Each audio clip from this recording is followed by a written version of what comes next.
Surreal landscapes have always fascinated me.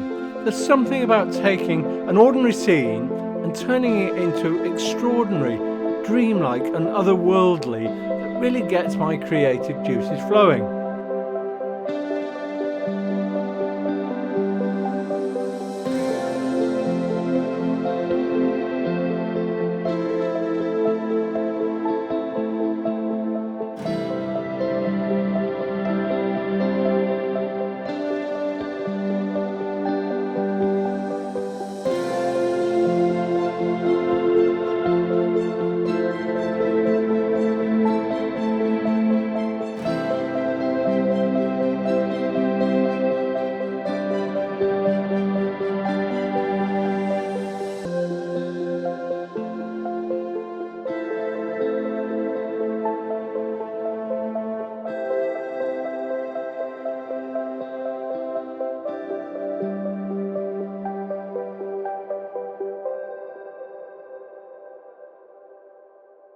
I've come to Swaledale in the Yorkshire Dales, come to Wainwath Force. It's a bit of a mouthful to say that actually, but it's a beautiful little waterfall, and that's one of the things I like to photograph if I'm trying to do something like ethereal or surreal landscapes, because you can do so much with a long exposure. For example, you can make all the water look sort of misty and silky and create that lovely ghostly effect.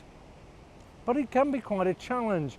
See, when you're doing a long exposure, chances are the light might change, especially on a day-to-day when I've got a mixture of clouds and sunshine. The other thing is, how do you get the right shutter speed? Because if you go too far and make the exposure too long, then everything kind of becomes a bit white in the water. All the water trails, all the froth and foam and stuff that's coming downstream will all merge into one as it travels across your frame through the long exposure. If you get it too short, maybe it looks too violent and too forceful and isn't creating that lovely surreal mystical effect that you're aiming for. So it's a real juggling act. The other thing that's going to be critical is your composition. Now, what I would recommend you do is first of all have a good look round, check where you can take your photo from. I've certainly got in mind a couple of shots here, probably a long distance one and one closer up. But what else can I do? I can look for some foreground interest, or I could look for an unusual perspective, perhaps tilting my camera at an angle, or shooting very low, or even shooting down perhaps if I can find a high enough vantage point. So it's things like that. Taking that creative approach to getting your shot that will add to the surreal effect. So when it comes to creating these types of photographs, there are a few things you're going to need. You're going to need a sturdy tripod.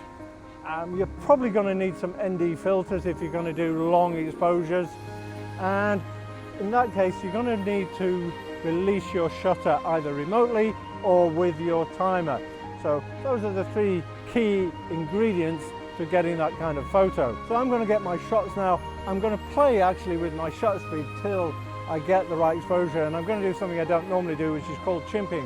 I'm going to look on back of my camera after I take my shot and decide whether I've got the exposure time just right, and experiment with that so that I can get the right level of movement in the water, the correct level of blurriness. And let's go and see what we can get.